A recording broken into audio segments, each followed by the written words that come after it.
The itsy bitsy spider went up the spout one day, and down came the rain and washed it all away. Out came the sun and dried up all the rain, and the itsy bitsy spider went up the spout again. Fellow Toastmasters and welcome guest. Most of you probably sang that cute little ditty, or somebody sang it to you. It sounds so sweet and innocent, but don't they know we're talking about spiders, those creepy, crawly, crusty critters. Ooh. And how many of you are afraid of spiders? Most people are, but to give equal opportunity, how many of you love spiders? So why is it we're so afraid of spiders? I mean, they're not usually much bigger than your baby fingernail. And all of us could take one step and stomp the little sucker out. So why are we so afraid? Is it because of the little poems they used to read to us? Little Miss Muffet sat on her tuffet, eating her curs and whey, whatever that is, and down came the spider and sat down beside her and scared Miss Muffet away. I don't know. That just doesn't seem like it should be that fearful. But in the scale of 1 to 10, the fear of spiders is number 5. But not to worry, number 1 is still public speaking. Now, my daughter, Kim, was terrified of spiders. She used to play with slugs, which I personally think are ugly and disgusting, but she was terrified of spiders. One day, my husband sat her down and said, Kim, let's look at spiders differently. Maybe if you look at them differently, you won't be as afraid of them. So he suggested that she think of spiders as her friends. Now, Oscar Wilde says that the way to get over a fear is to understand it. And the more you know about it, the less fearful you become. So we're going to talk about spiders today. Now, there's over 40,000 species of spiders. Now, for us around the Cleveland area, there's only 39 spiders. And of those, only 2 could even cause you pain if you were bit by them. And scientists say that it's a better chance that you get hit by lightning than to be bit by a poisonous spider. So we shouldn't really be that afraid. So let's move into the spider body. This is a picture of a spider blown up. Only a face a mother could possibly love. And if you've ever wondered if there's aliens on the planet, I think we just found the answer. Now, they say the eyes are the window to the soul, all 8 of them. But I'm not sure I want to know what the soul of this little creature is. And then if we move on to the spider body, it is said that the perfect body of a woman is an hourglass figure. I'm not sure what you call this figure other than, ooh.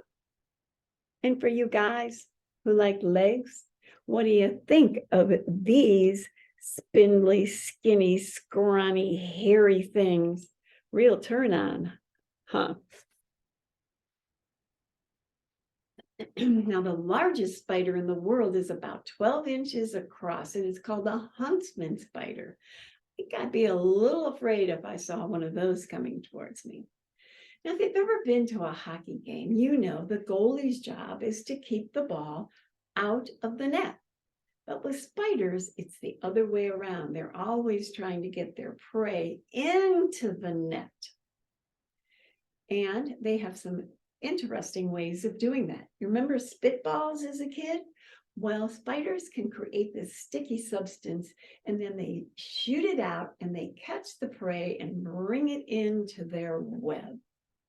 And if you've ever gone for a walk at night and encountered a spider web, suddenly you become a kung fu fighter trying to get that slimy, sticky, icky stuff off of you. Ew. But did you know that the silk from a web is the strongest substance on the entire planet? And scientists can't even recreate it. Again, alien? I think maybe. Now, spiders do not have teeth, but they do have this special enzyme that they can create where they inject their prey with the enzyme and it liquefies their insides and then they sip it out like a Slurpee, but they don't have to go to the 7-Eleven to buy the Slurpees.